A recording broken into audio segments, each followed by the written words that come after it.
안녕하세요. 여러분의 건강지킴이 여의보감의 정유현입니다. 하루 종일 피곤하고 뭔가 개운하지 않다면 지금부터 제가 말씀드리는 이 세 가지를 아침에 일어나셔서 꼭 해보시기 바랍니다. 먼저 첫 번째는 기지개를 켜는 건데요. 별것 아닌 것 같지만 관절과 근육을 풀어주는 역할을 한다고 하고요. 기지개를 켠 이후에는 창문으로 가셔서 햇볕을 쬐시기 바랍니다. 이 햇볕은 수면을 유도하는 멜라토닌을 분비를 억제하는 효과를 또 준다고 하네요. 자, 그리고 끝으로 공복에 물을 한 잔 드셔주시는 건데요. 아침 식사 전에 물을 마시게 되면 소화에도 좋고 또 장 운동도 활발해진다고 합니다. 건강해지는 이 습관들 꼭 지켜보시길 바라면서 오늘도 여의보감 힘차게 출발해 보도록 하겠습니다. 도움 말씀 주실 두 분의 원장님 모셨는데요. 화면으로 만나보시죠.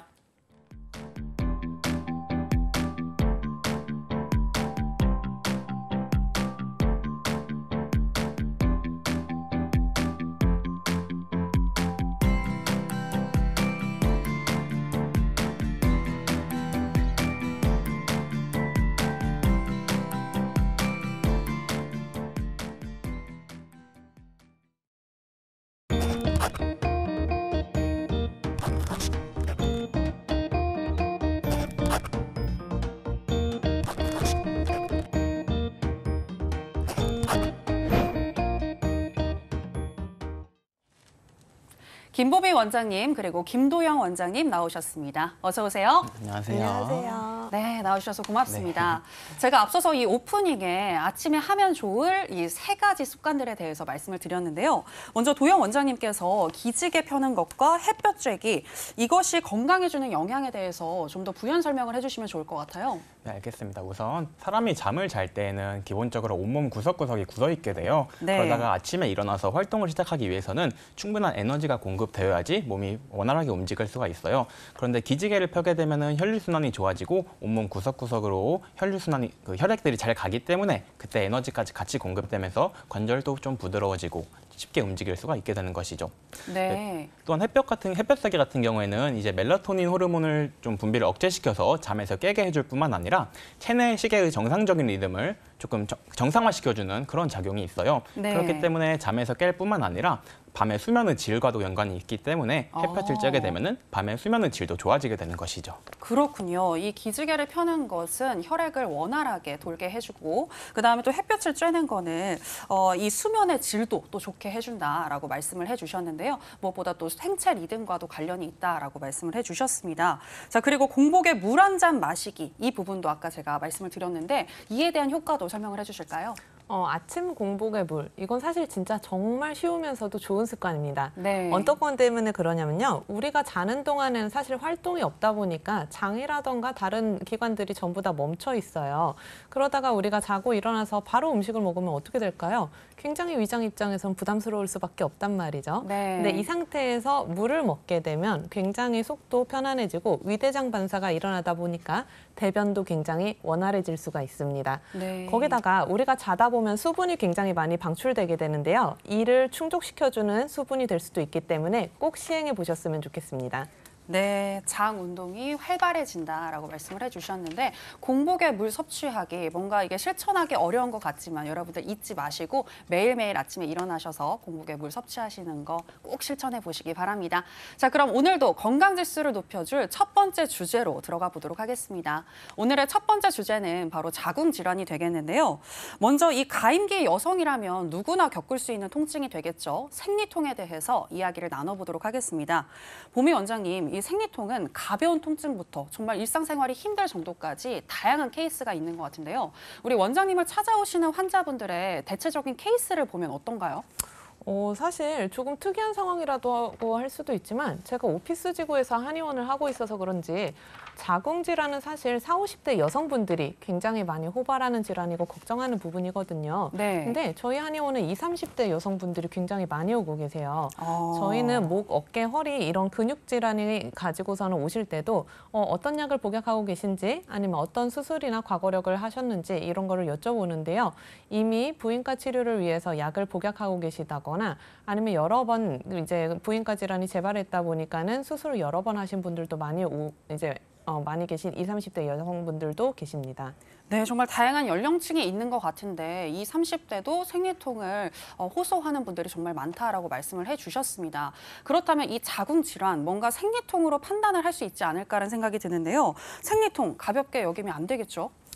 사실 결혼하면 좋아진다, 아니면 아기 낳으면 좋아진다 이런 얘기 많이 들어보셨을 거예요. 네. 어르신들께서 굉장히 많이 하시는 말씀이신데요.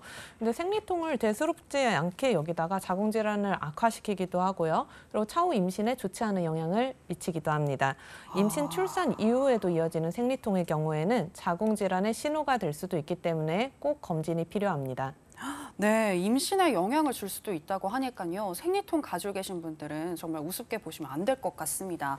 자, 그렇다면 사람마다 이 생리통의 양상이 다르겠지만 도영 원장님, 이 보통 생리통이라고 하면 어떤 과정이 발생이 되는 건가요?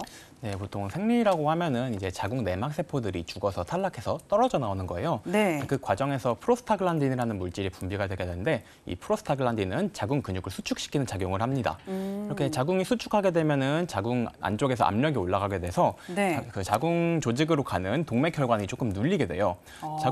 동맥혈관이 눌리게 되면서 자궁 조직으로 가는 혈류량이 감소해서 자궁은 허혈 상태에 빠지게 됩니다. 허혈 상태에 빠지게 되면은 허혈성 통증이라고 하는 게 발생을 하는데 그 허혈성 통증이 바로 생리통인 것이죠. 그렇군요. 생리통이 발생하는 이 기전에 대해서 설명을 해주셨는데요. 사실 저 같은 경우에도 학창 시절에 생리통 때문에 너무 고통스러웠던 기억이 있는데 이 생리통이란 무엇이고 왜 발생하는 것인지 조금 더 이야기를 한번 나눠보도록 하겠습니다. 보미 원장님, 이 생리통은 생리 기간 중에 발생하는 모든 통증이라고 생각하면 될까요? 네, 맞습니다.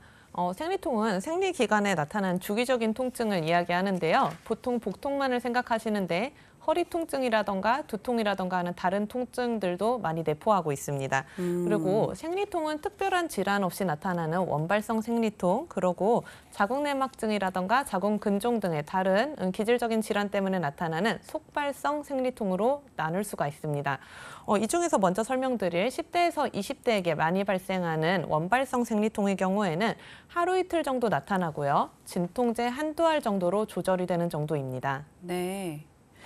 그러니까 원발성 생리통과 속발성 생리통으로 나눠볼 수 있다라고 이야기를 해주셨는데요. 원발성 같은 경우에는 뭐 하루 이틀 지나면 괜찮아지니까 뭐 크게 걱정하지 않아도 될 것 같지만 이 속발성 생리통 같은 경우에는 확실히 조금 위험해 보이는 것 같습니다. 자, 그렇다면 이런 기저 질환을 가지고 있는 분들은 생리통을 우습게 생각해서는 안 될 것 같은데 어떤가요? 맞습니다. 문제는 속발성 생리통이에요. 네. 사실 대다수의 여성분들께서 초경 때부터 그냥 이 정도 복통은 있는 거다, 이 정도 얘기를 듣고 지나가시고요. 그러다 보니까 통증에 익숙해지셔서 진통제의 양은 가면 갈수록 늘어나고 있고 나이 생활 불편도는 가면 갈수록 심해지고 있는데도 그냥 이건 여자의 숙명이겠거니, 아니면 다른 사람들도 이 정도는 아프겠거니 하고 넘어가시는 경우가 있습니다. 네. 거기다가 제일 중요한 건 우리나라는 여성이 여성 질환을 가지고 산부인과를 가는 거에 대해서 약간 부정적인 시선으로 보는 경향이 있어요. 맞아요. 거기다가 네. 미혼 여성분들은 이게 훨씬 더 심하단 말이죠. 그러다 보니 억지로 참다 보면 갑자기 밤중에 하는 상황이 발생하는 겁니다. 오밤중에 그냥 너무 아파서 발 동동 구르다가 응급실에 가서 찍어보니까 그때서야 자궁성근증인 걸 알게 되었다. 자궁근종임을 알게 되었다. 이렇게 말씀하시는 경우도 있고요. 그리고 내가 그냥 자궁성근증을 가지고 있는 건 아는데, 그리고 자궁성근증 때문에 과다출혈이 일어나고 그로 인해서 내가 빈혈이 오고 내가 일상생활을 하는데 너무 불편한데도 그냥 다른 사람들도 그냥 이렇게 지내겠거니 하고 넘어가시는 경우들도 너무 많습니다. 그래도 요즘은 그나마 부인과 질환으로 인해서 병원을 가는 거에 대해서 환자분들의 인식도 개선되었고 이로 인해서 적극적으로 이걸 해결하려는 분위기가 있어서 너무 다행인 것 같아요. 네, 그러게요. 이 여성 질환으로 병원을 찾는다는 것 자체를 부끄럽게 생각을 하면 안 될 것 같고요. 또 생리통 가지고 계신 분들은 절대로 가볍게 생각하시면 안 될 것 같습니다. 자, 그렇다면 보미 원장님이 생각을 하셨을 때 이 정도면은 한의원에 내원해야 한다라고 할 만한 기준이 있을까요? 저는 상담과 치료가 필요한 생리통 3가지 기준을 제시해드리고 싶습니다. 네. 첫 번째는요, 일상생활에 지장을 주는 강도의 통증을 가지고 있는 거. 그리고 통증 기간이 3일 이상 지속되는 거고요. 그리고 진통제에 잘 반응하지 않는 경향을 가지고 있다면 한의원으로 오셔서 전문가의 상담을 받아보셨으면 좋겠습니다. 네, 일상생활에 지장을 주고 또 통증 기간이 3일 이상 지속이 되고 또 진통제에 잘 반응하지 않을 때에는 한의원에 내원을 하셔서 상담을 받아보시는 게 좋겠습니다. 자, 그럼 속발성 생리통을 유발하는 몇몇 기질적인 이 질환들에 대해서 조금 더 짚어볼까 하는데요. 일단 이 자궁 내막증의 유병률이 점점 높아지고 있다고 합니다. 최근 5, 6년 사이 약 50% 증가했다고 하는데요. 자궁 내막증이란 어떤 질환인지 설명 부탁드릴게요. 자궁 내막증이란 자궁 내부에 있어야 되는 내막 조직이 자궁 이외의 조직인 난소라던가 난관 등 다른 부분에 존재하는 것으로 증상으로는 극심한 생리통이라던가 허리 통증 아니면 성교 통증 등을 발생시킵니다. 자궁 이외에 존재하는 내막 조직은 그 자리에 그대로 붙어 있는 게 아니라 시간이 지나면 지날수록 다른 부분으로 옮겨가서 퍼지는 경향을 가지고 있기 때문에 조기 발견과 조기 치료를 하는 것이 굉장히 중요합니다. 그거 외에도 유착이 심할 경우에는 불임이나 유산의 원인이 될 수도 있기 때문에 임신을 계획 중인 여성분들의 경우에는 조기 발견을 해서 꼭 이걸 치료해 주셨으면 좋겠어요. 네. 그리고 자궁 내막증은 조금 무서운 얘기지만 자궁을 모두 드러내지 않는 이상은 재발률이 굉장히 높은 것으로 알려져 있습니다. 특히나 이 내막 조직들을 우리가 소파술이라고 해서 긁어내는 치료가 있는데요. 이 소파술 경우에는 5년 안에 재발할 확률이 50% 이상이기 때문에 뭔가 수술을 한다 아니면 소파술로 뭔가 시술을 한다 외에도 재발 방지를 위한 치료를 꼭 해주셔야 합니다. 네, 자궁 내막증이 악화가 되면 자궁을 적출해야 하는 상황이 올 수도 있다고 하니까요. 정말 조기 진단과 빠른 치료가 매우 중요할 것 같습니다. 자, 그렇다면 자궁 내막증은 왜 발생을 하는 것이고 결국에는 수술을 해야 하는 건지 이 부분도 설명해 주시죠. 자궁 내막증의 원인은 굉장히 다양합니다. 사실은 자궁 내막증 외에 다른 자궁 질환들이 모두 다 이렇게 되어 있어요. 원인이 다양하다는 것은 사실상 뚜렷한 원인이 없다는 뜻이기도 합니다. 네. 미국 산부인과학회에서 뽑은 대표적인 자궁 내막증의 원인은요. 생리혈이 역류하기 때문이라고 밝혀져 있습니다. 하지만 이것만 없으면 자궁 내막증이 발생하지 않는다 이런 뜻이 아니라 그냥 이러한 경향이 있고 이걸로 보고 있다 정도인 거예요. 그러니까 명확한 원인까지는 아닌 겁니다. 그러면 자궁 내막증의 서양의학적인 치료법에 대해서 한번 같이 알아보도록 할 건데요. 첫 번째는 약물요법이고요. 두 번째는 수술요법입니다. 약물요법부터 제가 설명을 드리도록 할 거예요. 네. 약물요법은요. 자궁 내막증 자체가 여성 호르몬에 반응해서 자라난다라고 보고 그렇다면 여성 호르몬을 차단해야지라는 원리로 접근을 하게 됩니다. 그런데 우리가 약물을 끊는 순간 재발률이 굉장히 높아지고요. 이건 강제 폐경에 가깝다 보니까 갱년기 증상인 여성분들의 상열감이라던가 아니면 근육통이라던가 안면 홍조 등의 다른 증상들이 나타날 수 있습니다. 네. 그리고 두 번째는 이제 여자분들이 많이 피하고 싶어하는 수술인데요.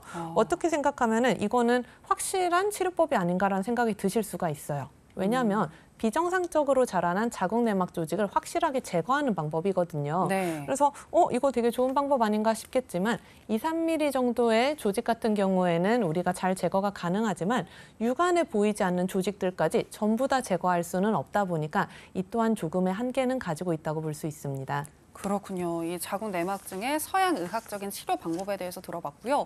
무엇보다도 자궁 내막증의 원인을 직접적으로 알기가 어렵다고 하니까 이게 참 답답한 문제이지 않을까라는 생각이 듭니다. 자, 그렇다면 이 한의학적인 치료는 어떻게 진행이 되는지 궁금한데 한의학에서는 어떻게 접근을 하고 있나요? 자궁 내막증의 한의학적인 치료법은 약간 서양의학에서 바라보는 거랑 조금 달라요. 왜냐면요. 생리를 제대로 잘 하게 함으로써 자궁 내막 조직들을 배출시키는 걸 기본 원리에 보고 있기 때문입니다. 네. 이를 위해서 한의학적인 치료법은 두 가지입니다. 첫 번째는 파어혈, 그리고 두 번째는 보기, 보혈하는 방법입니다. 단어만 들어도 약간의 느낌은 좀 오실 것 같은데요. 네. 첫 번째 파어혈에 대해서 제가 설명을 도와드리도록 하겠습니다. 파어혈은요. 자궁 내막증을 일으키는 원인이 되는 자궁 내부의 찌꺼기 물질들을 제거하는 것을 의미합니다. 여기서 찌꺼기 물질은 많이 들어보셨을 거예요. 어혈이라는 것입니다. 여기서 어혈은 쉽게 말해 비정상적인 혈액을 의미하는 것인데요.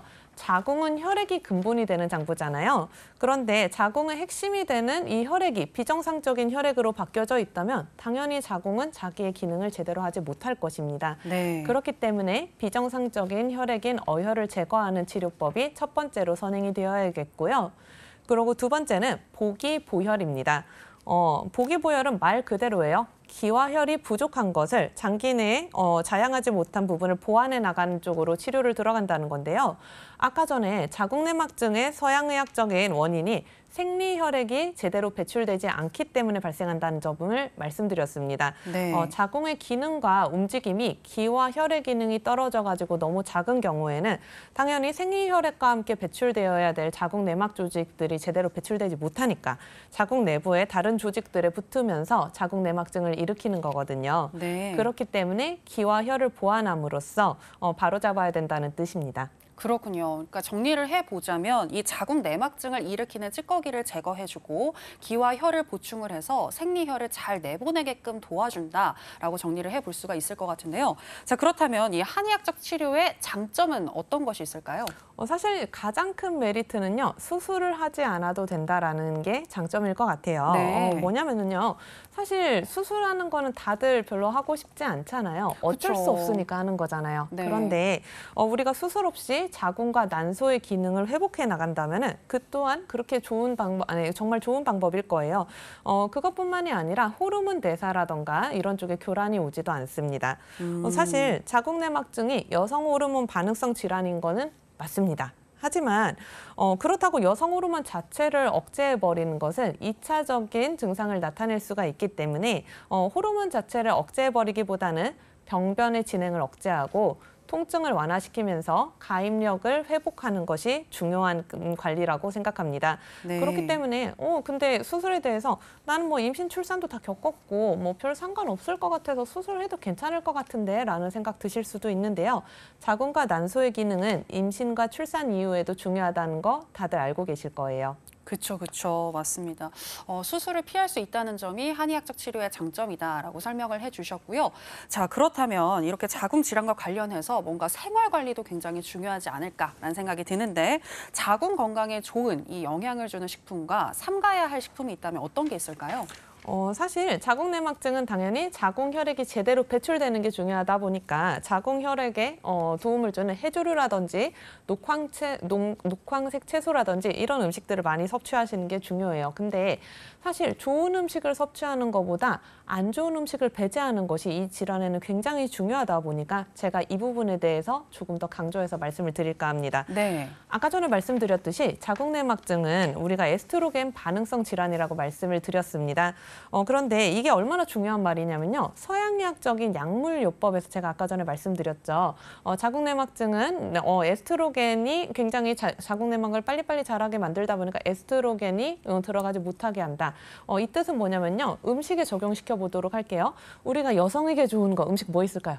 석류. 네, 콩. 그죠? 네. 에스트로겐이 굉장히 많이 들어가 있는 음식들이란 말이에요. 그러니까 나 요즘 뭐 수술도 있고 질환도 있으니까 이거 먹어야지라고 생각하시면 안 된다는 겁니다. 왜냐하면 에스트로겐 반응성 질환이니까 에스트로겐을 많이 함유하고 있는 석류라든지 유제품이라든지 콩이라든지 이런 음식들을 먹으면 당연히 증상을 악화시킬 수 있기 때문이죠.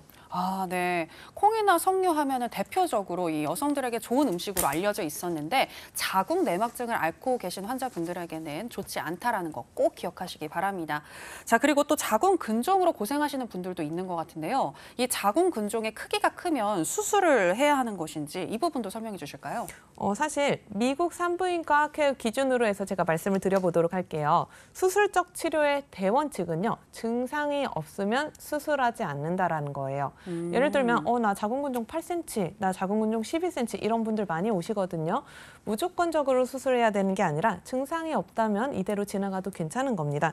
그런데 증상이 없다는 건 어떤 걸 의미하냐면요. 아예 무증상이라는 게 아니라 그냥 네. 일상생활에 지장을 주지 않을 정도. 그러니까는 과다출혈이라던가 조절되지 않는 통증이라던가 이런 게 없는 상황이면 지나가셔도 괜찮다는 겁니다. 네. 거기다가 우리가 아까 전에 말씀드렸다시피 자궁근종 같은 경우에는 40, 50대 여성 여성분들에게 호발하는 질환이라고 말씀드렸습니다.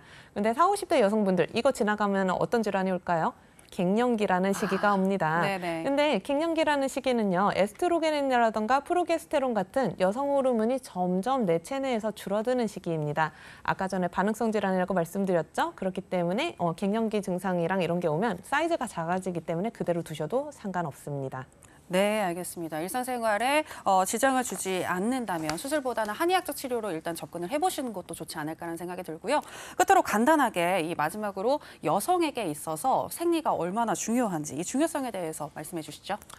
생리는 어떻게 생각하면 굉장히 귀찮으면서도 필수적인 애증의 관계인 것 같아요. 네. 예, 그런데 한번 여성의 숙명이라고 생각하시기보다 이렇게 생각해 보시면 어떨까요? 우리가 컴퓨터 사용하다 보면은 그냥 쓸 때 하드 정리라던가 조각 모음하면 컴퓨터 약간 버벅거리고 조금 귀찮기는 한데 이렇게 한번 하고 나면 컴퓨터가 굉장히 많이 빨라지잖아요. 네. 마찬가지로 우리가 생리 같은 경우에는 한 달에 한 번 에스트로겐이라던가 프로게스테론 같은 여성 호르몬들이 자궁을 들썩이면서 지나가고 있을 때 그걸 한번 청소해주는 과정인 거예요. 그래서 이 청소의 과정은 자궁의 건강의 지표가 될 수 있기 때문에 불편함이라고 생각하시기보다는 내 몸을 한번 정화하는 날이라고 생각하셨으면 좋겠습니다. 네, 여성의 신체 건강을 진단해주는 지표가 되는 이 생리에 대해서 항상 관심을 가져보시는 게 좋을 것 같습니다. 저희가 이야기한 내용들 화면으로 정리해봤는데요. 만나보시죠.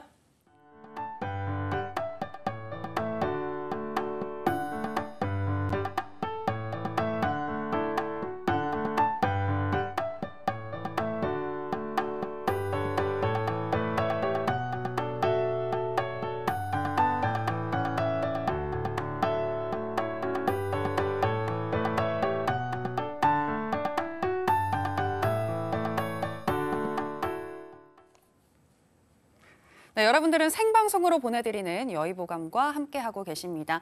이제 다음 질환에 대해서 들어보도록 하겠습니다. 다음은 당뇨에 대한 내용인데요.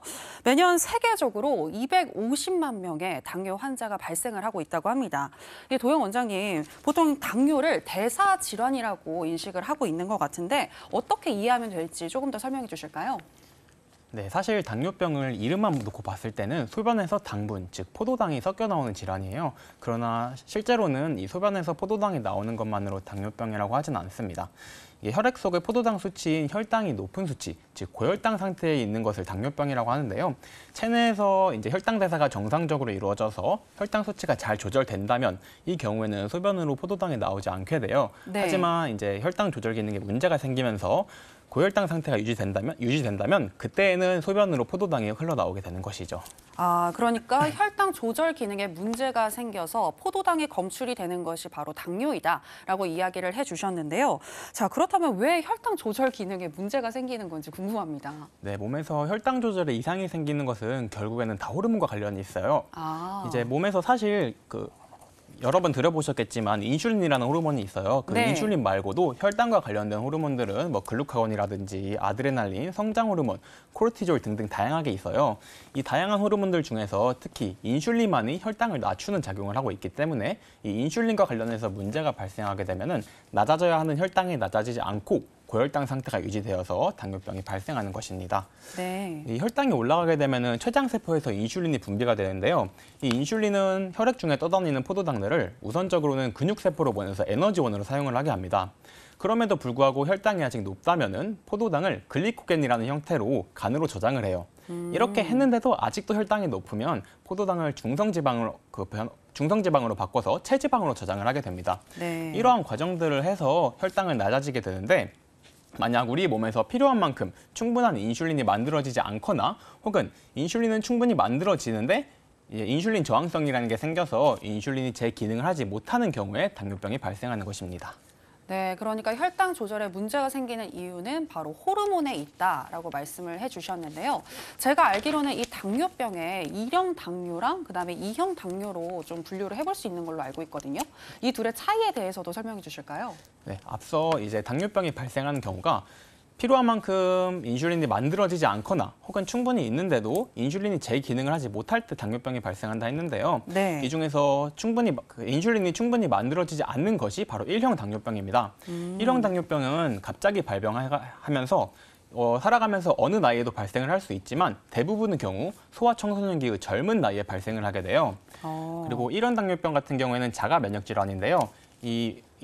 우리 몸의 면역 체계가 췌장세포를 적으로 인식하고 얘를 공격하고 파괴하는 거예요.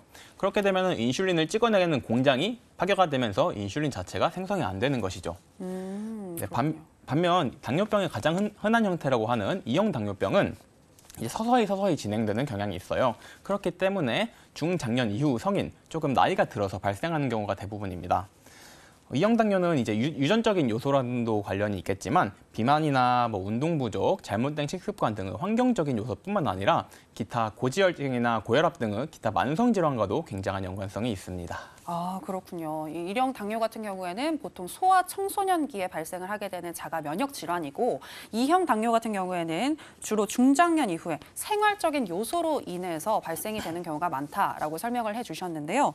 자, 그런데 당뇨라고 하면 뭔가 이 단 걸 많이 먹어서 생기는 것 같은데 꼭 그런 것만도 아니다라는 말도 있더라고요. 이 당뇨와 단 음식과의 관계 에 대해서도 설명을 좀 해주실까요? 네, 그런 말씀을 들으셨던 경험이 있는 이유가 네. 설탕 자체가 당뇨병을 직접적으로 유발시키진 않아요. 하지만 이게 설탕을 섭취하게 되면 그 직후에는 혈당이 올라가게 되는데 혈당이 올라가게 된다면 그 혈당을 낮추기 위해서 췌장세포에서는 인슐린을 분비하고 혈당을 낮추는 과정이 반복되게 돼요. 그렇기 때문에 만약 단 음식들을 습관적이고 지속적으로 먹게 된다면 혈당은 올라가고 인슐린 분비되고 다시 혈당이 낮아지는 과정이 시소처럼 계속 반복이 되면서 네. 이 췌장이 지칠 수도 있게 되고 몸에서는 인슐린 저항성이 조금씩 쌓여나가면서 당뇨병이 발생할 수 있는 위험도가 높아지는 것이죠. 네. 그 제가 단 걸 굉장히 좋아하는데 그럼 저 같은 경우에는 당뇨병에 걸릴 확률이 조금 더 높겠네요? 그렇죠. 이게 좋아하는 것과 별개로 습관적으로 좀 자주 드시고 그런 경우라면은 당뇨병이 발생할 수 있는 확률이 늘어나는 것이죠. 아, 그렇군요. 굉장히 갑자기 심각해지는데 단 거 조금씩 좀 줄여보도록 하겠습니다. 자, 그렇다면 이 당뇨병이 시작됐을 때 어떤 증상이 나타나는지 이 부분도 알아야 될 것 같은데요. 네네. 당뇨병이 사실 구체적인 증상은 질환의 심각도나 그 상태에 따라서 굉장히 다양해요. 하지만 흔히들 당뇨병의 대표 증상이라고 말하는 것은 3다 증상이 있어요. 네. 다음, 다식, 다뇨가 그 세 가지인데요. 물을 많이 마시고 또 그 밥을 많이 먹고 소변량이 많아지는 거예요. 뿐만 아니라 개인에 따라서는 피로감이나 시야가 흐려진다거나 상처가 났을 때 빠르게 회복되지 않는다거나 하는 증상도 나타날 수가 있어요. 하지만 꼭 유의해야 할 점은 이제 혈당이 높은 상태더라도 특히나 당뇨병이 초기시라면은 대표적인 증상들조차 나타나지 않을 수가 있어요. 그렇기 때문에 좀 비만군에 속한다거나 이제 운동량 자체가 적다던가 이런 등의 당뇨병 위험군에 속하시는 분들이라면 네. 혈당 측정기를 이용해서 혈당을 한 번씩 체크해 보면서 관리를 하시는 것이 중요합니다. 네. 다식, 다음, 그리고 다뇨 경향이 있는지 한번 체크를 해보시는 게 좋을 것 같고요. 특히 당뇨병의 위험군에 속하시는 분들의 경우에는 항상 이 혈당 체크 해보신다는 거 잊지 마시기 바랍니다. 자, 그리고 이 당뇨는 그 자체만으로도 삶의 질을 떨어뜨리지만 더 무서운 게 합병증이잖아요. 제가 알기로는 이게 족부궤양, 그리고 안구합병증, 이런 치명적인 합병증을 유발한다고 하던데 어떤 합병증이 있을까요? 맞습니다. 당뇨병이라는 게 혈당이 높아지기 때문에 혈액 속에 당분이 많은 거예요. 그렇기 때문에 혈액이 끈적끈적해져서 그런 방금 말씀드린 합병증 외에도 전신적으로 통증이 발생할 수도 있습니다. 이뿐만 아니라 특히나 혈액이 끈적끈적해지기 때문에 주로 혈관과 관련된 합병증들이 많이 발생하는데요. 네. 만약 눈 쪽으로 가는 혈관에서 문제가 생기게 된다면 당뇨병성 망막병증이라고 해서 처음에는 그냥 시야가 흐릿흐릿하게만 보일 수가 있어요. 하지만 이게 심한 경우에는 실명에까지 이룰 수 있는 무서운 합병증입니다. 네, 뿐만 아니라 이제 머리 쪽으로 가는 혈관에서 문제가 생긴다면은 뇌졸중이 발생할 수도 있고요. 심장 쪽에서 문제가 생기면은 심근경색이나 이제 심부전증 혹은 심장마비처럼 심혈관계 질환으로도 발생할 수가 있습니다. 또 무서운 게 이제 콩팥으로 가는 그 혈관에 문제가 생기면은 당뇨병성 신증이라고 해서 네. 그런 신장 기능 자체가 떨어지게 되는 건데요. 이 같은 경우는 만성 심부전으로 이어져서 심한 경우에는 그 투석을 통해서 나중에 꾸준한 관리를 하게 될 수 있습니다. 아, 그렇군요. 그리고 마지막에 네. 말씀드렸던 족부궤양 같은 경우에는 발로 가는 혈관에서 문제가 생긴 거예요. 이 경우에는 초반에는 그냥 발에 궤양이 있는 걸로만 시작을 하는데 처음에 조기에 이제 진단과 치료가 되지 않으면 이건 나중에는 절단을 하게 될 수도 있는 위험한 질환입니다. 네, 족부 병변, 심근경색, 신부전증, 신장질환 등 정말 무시무시한 병들이 합병증으로 올 수 있다라고 설명을 해주셨는데요. 정말 당뇨병 경계해야 될 것 같습니다. 이 외에도 혹시 또 다른 합병증을 유발할 수도 있을까요? 네, 이외에도 이제 고혈당 상태가 지속되면서 신경계 쪽에 문제가 생기면 당뇨병성 신경병증이라는 게 나타나는데요. 네. 이 말초신경 쪽에 문제가 생기게 되면 양쪽 손이나 발에 대칭적으로 화끈거리거나 후끈거리는 등의 이상 감각이 생기다가 이게 진행되면서 감각이 떨어지고 감각 둔화가 나타날 수가 있어요. 또한 이게 자율신경과 관련해서 문제가 발생하게 되면 당뇨병성 자율신경병증이라고 이걸 칭하는데 이 경우에는 갑자기 이유도 없이 땀이 많이 나거나 구토, 복통, 속이 미식거림 등의 증상들이 나타날 수도 있습니다. 네, 그렇군요. 당뇨병성 신경병증까지 올 수도 있다고 설명을 해주셨는데요. 그렇기 때문에 항상 일상생활을 통해 건강하게 생활을 잘 하시는 게 매우 중요할 것 같습니다. 자, 그렇다면 지금부터는 예방하는 방법 한번 알아보도록 하겠습니다. 예방하기 위해서 어떤 노력을 해야 할까요? 네, 당뇨병을 예방하기 위해서는 우선 혈당과 콜레스테롤 그리고 혈압을 관리해 주는 게 중요한데요. 이 같은 경우에는 식이요법과 함께 운동을 병행하는 등 생활 습관을 관리해 주는 게 중요해요. 뿐만 아니라 금연을 통해서도 이러한 관리들을 할 수가 있습니다. 만약에 당뇨병이 진단되셨거나 혹은 혈당을 재봤는데 정상 수치보다 높은, 즉 당뇨 전 단계에 해당되신다면 2, 3개월마다 한 번씩 정기적으로 당화혈색소라는 검사를 정기적으로 받으시면서 관리를 하는 것이 중요하겠죠. 그렇군요. 특히 당뇨병 진단 이후에는 정기적인 검사가 중요하다라고 강조를 해주셨습니다.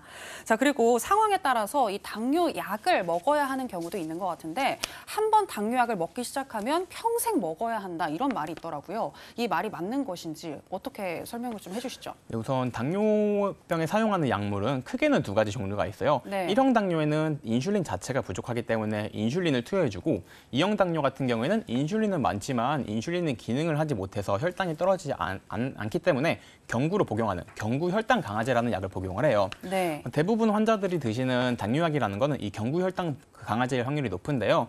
사실 이 경구 혈당 강화제는 관리만 잘 되고 생활 습관이 잘 잡혀서 혈당 조절이 잘 된다면 이 경우에는 종종 끊는 경우도 많습니다.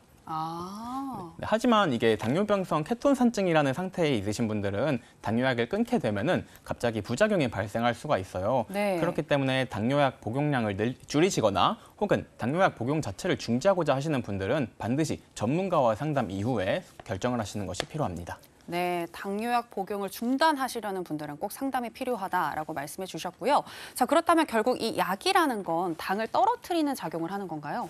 네, 그렇습니다. 인슐린 같은 경우에는 1형 당뇨에 사용하는 인슐린 같은 경우는 정말 부족한 인슐린을 보충해 주는 거고요. 경구 혈당 강화제는 우리 몸에서 혈당이 대사되는 과정이 굉장히 여러 가지가 있어요. 그중에 어느 단계에 개입해서 이걸 인위적으로 혈당을 밖으로 빼주냐에 따라서 사실 종류가 다양한데요. 이 경구로 복용하는 당뇨약 같은 경우는 전부 다 혈당을 낮춰주는 효과가 있습니다. 네, 당뇨약의 효과까지 지금 한번 들어봤고요. 자, 그리고 또 당뇨에 매우 중요한 게 이 식이 습관이 아닐까라는 생각이 듭니다. 이것만은 꼭 지켜라 하는 중요한 것이 있다면 설명해 주시죠. 네, 식습관과 관련해서는 사실 무엇을 많이 먹느냐보다는 어떤 걸 덜 먹느냐가 더 중요해요. 혹시 저탄고지라고 들어보셨을까요? 네네. 네, 이게 저탄수화물, 고지방식이인데요. 저는 이 중에서 특히 저탄수화물에 조금 초점을 맞출 거예요. 혈당을 관리하기 위해서는 탄수화물 탄수화물 섭취를 어느 정도는 줄이시는 게 중요합니다. 이게 탄수화물을 먹게 되면은 단백질이나 지방과는 다르게 식후에 혈당이 갑자기 확 오르게 돼요. 이게 확 오르게 되면은 췌장에서 그만큼 이걸 혈당을 잡아주기 위해서 인슐린 분비도 늘어나게 됩니다. 이러한 습관이 계속 반복되다 보면은 시소처럼 아까 말씀드렸다시피 혈당은 올라가고 인슐린 분비돼서 계속 균형을 맞추는 과정이 반복되면서 췌장이 점점 지치게 돼서 나중에는 이제 인슐린 분비 자체가 줄어들 수도 있고 몸에서는 인슐린 저항성이라는 게 조금씩 쌓이면서 결국에는 인슐린이 제 기능을 하지 못해서 당뇨병이 발생할 수도 있는 상황이 되는 것이죠. 네. 실제로 이제 올해 개정되는 당뇨병 임상 진료 지침이 있는데요. 여기에서는 이제 중등도 저탄수화물 제한 식사는 2형 당뇨병 환자의 혈당 조절을 개선하고 또한 체중 감소에도 도움이 된다고 말하고 있어요. 하지만 뭐든지 과하면 안 좋다는 말이 있잖아요. 그렇죠. 그것처럼 이제 탄수화물을 과하게 제한하는 초저탄수화물 제한 시기는 저혈당을 유발할 수 있는 위험도 있고 LDL 콜레스테롤을 올릴 수 있다는 결과도 있기 때문에 이 적당한 선에서 탄수화물을 제한하는 것이 필요하겠죠. 네, 적당한 선에서 이 탄수화물 섭취를 제한하자라고 말씀을 해주셨고요. 또 이 당뇨 환자의 식이 생활 수칙과 관련해서 보미 원장님 조금 더 부연 설명해 주신다면요. 당뇨는 완치되는 게 아니라 평생 조절이 필요하다라는 인식이 있는 질환이다 보니까 사실 당뇨 환자분들께서 당뇨 판정을 받으셨을 때 굉장히 스트레스 받아 하세요. 네. 왜냐하면 실제로 이거 하지 말아라, 저거 하지 말아라라고 하는 생활 수칙도 굉장히 많기 때문에 그쵸. 그렇습니다. 하지만 이렇게 생각해 보시면 어떨까요? 건강하신 분들도 술과 담배를 줄이고 다른 식이 생활을 함으로써 더 많이 건강해지시기 위해서 노력하시잖아요. 당뇨 환자분들도 내가 그런 시도를 하고 있다라고 생각해 주시면 더 좋을 것 같습니다. 우리 대한당뇨병학회에서는요, 이렇게 수칙을 정하고 있어요. 식사는 제때에, 그리고 반찬은 골고루, 그리고 하루에 1시간 이상의 운동을 할 것, 이렇게 정하고 있습니다. 또한 설탕과 같은 단순당의 섭취를 제한하고 대두라던가 율무라던가 돼지 감자 같은 복합 탄수화물을 먹는 것을 권장하고 있습니다. 네, 식사는 제때, 반찬은 골고루, 그리고 1시간 이상의 운동 꼭 기억하시기 바랍니다. 자, 그렇다면 한의학에서는 당뇨를 어떻게 설명하고 있는지도 알고 싶은데요. 네, 사실 한의학에서 당뇨병과 완벽하게 1대1로 매칭되는 증상은 없어요. 그런데 동의보감에 이제 소갈병이라는 그 병증이 나오는데 네. 이 소갈병의 증상들 중에서 당뇨병의 대표적인 증상인 다음, 다식, 다뇨가 등장합니다. 그러나 이 소갈증에는 이 세 가지뿐만 아니라 수많은 증상들이 등장하기 때문에 사실 당뇨병이 이 소갈증에 포함되는 부분집합의 개념으로 이해하시는 게 좋을 것 같아요. 이 소갈증이 왜 일어나냐면은 몸 안에서 비정상적인 열이 생겨서 몸 안에서 존재하는 정상적인 수액인 진액이 타서 마르게 되면서 갈증을 느끼는 증상이에요. 그러니까 즉 안쪽에서 병리적인 열이 생기면서 안쪽에서부터 타들어가는 것이죠. 그러니까 비정상적인 열이 안쪽에서 생긴다는 말씀이신 건데 네네. 이 열이 왜 생기는 거예요? 네, 우선 몸에서는 수승화강이라고 하는 정상적인 네. 기가 순환이 일어나야 돼요. 근데 그 순환이 일어나지 않게 되면은 어느 한 부분에서 꽉 막히게 되면서 열이 발생하는 거예요. 뿐만 아니라 평소에 당분이 조금 있는 음식들을 많이 섭취하게 되면 땀구멍이 치밀해지고 막히게 되어서 땀으로 해소되어야 할 열이 해소되지 않을 수가 있습니다. 그리고 마지막으로는 이제 자동차에서 그 엔진의 열을 식혀주는 냉각수가 있는데 그 역할을 하는 것이 인체에서는 음혈이라고 해요. 이 음혈이 생활 습관이 이상하거나 기타 다른 문제들에 의해서 부족해지게 되면 우리 몸에서 식혀줘야 할 열이 식지 않고 열이 병리적으로 발생하는 것이죠. 그렇군요. 그렇다면 이 열을 어떻게든 내려야 될 것 같은데 어떤 방법이 있을까요? 네, 맞습니다. 이 소갈병이라는 게 열 때문에 발생하고 진액이 타기 때문에 우선 몸의 전체적인 순환을 시켜줘서 열이 발생하지 않게 해줘야 되고요. 그 이후에는 타서 말라버린 진액을 보충해주는 것이 중요해요. 한의학에서는 기를 좀 돌려주고 소통시켜주고 이게 순환시켜준 것과 관련된 장부들이 간장과 비장입니다. 뿐만 아니라 진액 같은 경우에는 이제 음식물을 섭취했을 때 소화기계가 정상적으로 돌아간다면 그 섭취한 음식물에서 진액들을 원래는 만들어낼 수가 있어요. 네. 하지만 소화 기능이 좀 안 좋다, 떨어져 있다 하는 경우에는 진액이 생성되지가 않습니다.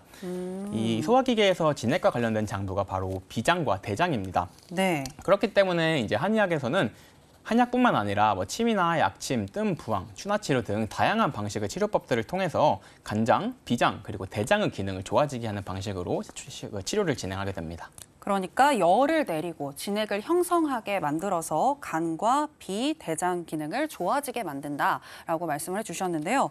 그리고 이 인슐린을 분비하는 세포들이 파괴되지 않고 건강하려면 이 몸의 염증을 줄이고 또 면역력을 높이는 것도 중요할 것 같은데 어떤 방법들이 있을지 고미 원장님 간단하게 설명해 주시죠. 우리 몸의 염증과 면역력을 이해하려면 장의 건강에 대해서 이해하는 것이 중요합니다. 왜냐하면 장은 우리 몸에서 소화 흡수를 담당하기도 하지만 80%의 면역 세포들이 장에 존재하기 때문이죠. 그렇기 때문에 장이 건강하지 않으면 온몸에 염증이 생길 수 있고요. 소화 흡수 장애가 생기면서 면역력이 떨어질 수 있기 때문에 우리는 항상 본인에 맞는 음식을 섭취하는 것을 중요시 여겨야 되고요. 그리고 저탄고지, 탄수화물은 적게, 그리고 고기와 생선을 많이 섭취하는 식습관을 가져야 합니다. 네, 당뇨병을 예방하기 위해서 장 건강도 매우 중요하다라고 강조를 해주셨습니다. 저희가 이야기한 내용들, 당뇨에 대해서 기억해야 할 사항들 다시 한번 정리해봤습니다.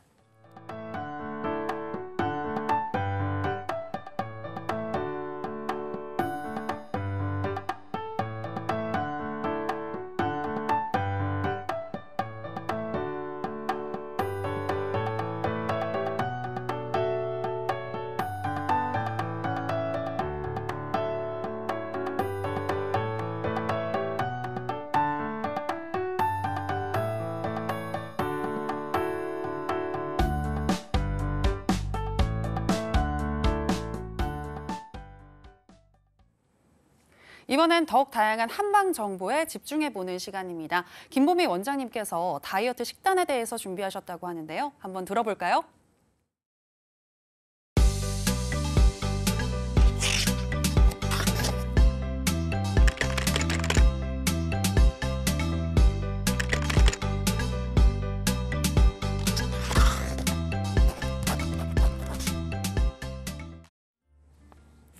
자, 인생은 살이 쪘을 때와 안 쪘을 때로 나뉜다. 안녕하세요. 오늘은 요즘 모두에게나 핫한 다이어트에 대해서 한번 알아보고자 합니다. 그중에서도 저는 다이어트와 식단에 대해서 알아보고자 하는데요. 제가 요즘 여름이 다가오다 보니 환자분들께 두 가지 질문을 너무 많이 들어서 이 식단에 대해서 준비했습니다. 첫 번째는요. 원장님, 저 다이어트 하려고 하는데 혹시 저 식단 어떤 거 하면 좋을까요? 그리고 두 번째, 저는 먹는 거 너무 좋아하는데 혹시라도 식단을 조절하지 않고 운동만으로 저 다이어트 성공 가능할까요? 그래서 제가 질문했습니다.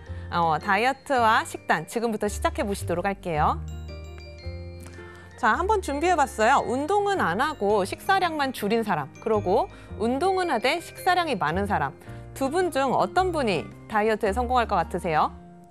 정답은 아주 의외로 위에 분입니다. 어떻게 생각하면 별로 운동이랑 이런 것도 적어서 건강에 좋을 것 같지도 않고, 그런데 왜 이분이 오히려 다이어트에 성공을 하게 될까요? 그것은 1kg의 지방을 태우는데 어떤 칼로리가 소비되어야 되는지에 대해서 알아보면 알 수 있습니다. 자, 1kg의 지방 소비를 위해서 태워야 되는 칼로리는 7,200kcal예요.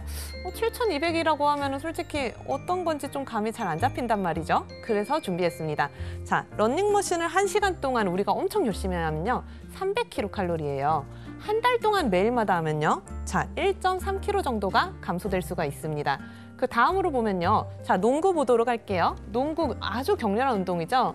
1시간 동안 매우 격렬하게 한 달 동안 하면요. 자, 3kg 정도가 감소가 될 수 있습니다. 그런데 우리 너무 운동하고 나면 힘들잖아요. 그래서 에너지바 하나를 딱 섭취하는 순간 어떻게 될까요? 에너지바 하나는 250kcal입니다. 러닝머신 1시간 하고 농구 30분 한 거 그대로 말짱 도루묵 돼버리는 거예요. 이거 어떻게 하면 좋을까요? 그런데요, 우리가 운동으로 해소하려고 하지 않고 식단을 조절한다고 해보도록 할게요. 자, 1일에 우리가 칼로리를 섭취하는 것은 대략 2,000kcal 정도 되는데요. 2,000kcal의 반절만 우리가 섭취를 하게 되면 1,000kcal 정도 됩니다. 그럼 1,000kcal가 한 달 동안에 누적이 되게 되면요. 우리가 운동 전혀 안 하고서도 식단 조절만으로도 4kg 정도가 감소되는 겁니다. 근데요, 4kg 정도를 우리가 운동을 가지고 해소하려고 하면 어떻게 되냐면요. 우리가 하루에 3시간 동안 달리기를 매일마다 해야만 겨우 4kg 정도가 빠집니다. 그런데 우리 일상생활 하면서 그렇게 3시간씩 달리기 가능할까요? 거의 불가능하다고 보셔야 되죠. 그렇기 때문에 운동만으로는 감량이 어려워서 식단을 꼭 해야 된다는 것입니다. 그렇다면 우리 달리기, 이런 운동 이런 거 제대로 할 수 없으니까 식단 조절 한번 가보도록 할게요. 요즘 유행한 식단 2가지를 가지고 제가 한번 말씀을 드리도록 할게요. 첫 번째, 덴마크 다이어트입니다. 핵심은 고단백 저염식 한 끼 300kcal짜리예요. 대충 계란 3개, 자몽 하나 이런 식으로 이루어져 있기 때문에 이걸 다 계산하면 300kcal 정도 되는데요. 우리가 녹색 창에다가 덴마크 다이어트라고 검색을 해보잖아요. 그러면은 거기에 뭐라고 되어 있냐면은 철저하게 이 식단을 지키게 되면은 음식 간의 화학작용을 통해서 2주 동안에 7kg에서 12kg 정도가 감량이 가능하다라고 되어 있습니다. 이 얘기만 들으면 사실 한의원에 가서 다이어트 상담을 받는 것보다 빨리 덴마크 다이어트를 해야 될 것 같은 느낌이 와요. 그런데 말이죠. 자, 이거 우리가 다시 한번 알아봐야 됩니다. 덴마크 다이어트는 결론적으로 어떤 걸 가지고 있냐면요. 자, 한 줄 정리해 보도록 할게요. 고단백 저염분으로 300kcal. 자, 단백질 위주로 섭취하는 황제 다이어트 맞습니다. 하지만요, 아까 전에 말씀드렸다시피 2주 동안에 지방이 7kg에서 12kg가 빠질 수 있다? 절대 불가능합니다. 지방은 그런 존재가 아니에요. 자, 하루에 몇 킬로그램씩 빠지는 게 아니라 저염분으로 인해서 커피 계속 먹고 있잖아요. 그리고 아까 전에 식단들 전부 다 저염식입니다. 수분과 부종이 빠져나가는 거예요. 우리가 바디 프로필이라든가 웨딩 촬영을 위해서 일시적인 감소를 원할 때는 그게 도움이 되지만 식품 간의 화학작용을 기대해서 그게 영원히 갈 거라고 생각하는 거는 존재하지 않는다고 생각하시면 됩니다. 그러면은 그 다음으로 레몬 디톡스 다이어트 한번 보도록 할게요. 레몬 디톡스 다이어트. 자, 레몬, 메이플 시럽, 물, 후추. 설마 어떤 식사도 하지 않고 이것만 먹으라는 뜻인가? 내가 먹는 거 다 먹고 이거 물 대신 먹으라는 뜻 아닐까라는 생각이 들지만 아주 의외로 다른 식단들 전혀 먹지 않고 이것만 먹으라고 되어 있습니다. 이거 가지고 어떻게 된 거지? 라고 생각이 들 수 있지만 이 식단은 50년 전에 위궤양 환자를 치료하기 위해서 만들어진 식단으로 알려져 있어요. 칼로리는 제한하면서 필수 미네랄과 비타민을 보충하는 것이 포인트로 되어 있는데요. 디톡스 다이어트는 사실 레몬 다이어트 외에도 굉장히 많이 되어 있습니다. 근데 제일 중요한 건요. 디톡스 다이어트가 이렇게 역사가 깊음에도 불구하고 지금까지 의학적으로 밝혀진 건 아무것도 없다는 거예요. 그리고 제가 보기엔 이건 다이어트라고 보기보다는 오히려 단식에 가까운 거 아닌가라는 생각도 드는데요. 이걸 지속할 경우에 영양학적인 문제도 생길 수가 있고요. 오히려 일상 시기로 돌아갔을 때 굉장한 요요에 시달리면서 내 몸의 인체 대사 기능이 굉장히 많이 망가질 수가 있습니다. 그러면 도대체 어떤 다이어트를 나보고 하라는 건가 하고 환자분들이 많이 헷갈리실 거예요. 저는 이렇게 말씀을 드립니다. 다이어트는 무조건 3달이다 라고 말씀을 드려요. 거기다가 제가 우스갯소리로 말씀을 드리는 게 단군 신화에 나오는 곰이 사람이 되기 위해서 마늘을 며칠 먹을까요?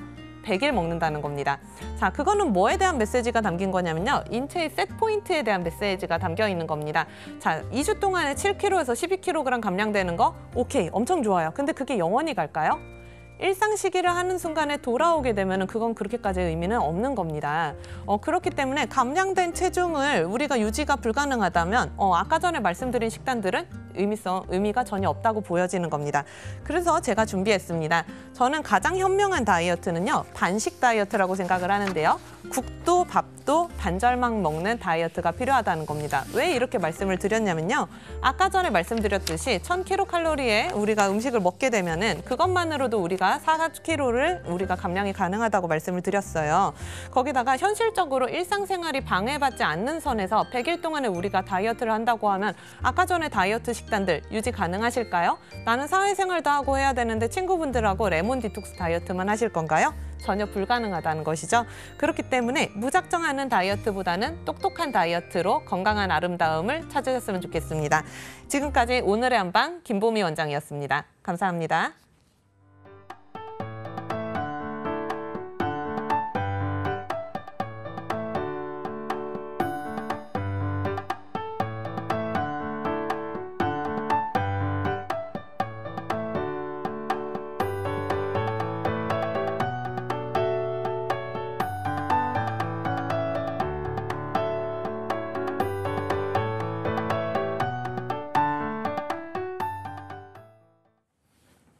네, 김보미 원장님과 함께 현명한 다이어트란 무엇인지 한번 알아봤습니다.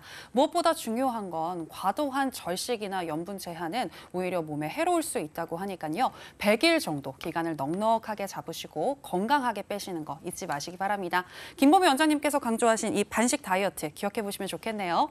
자, 여의보감 저희가 준비한 내용은 여기까지입니다. 저희는 월요일 이 시간에 또 알찬 건강 정보 가지고 다시 돌아오도록 하겠습니다. 함께해 주신 여러분 고맙습니다.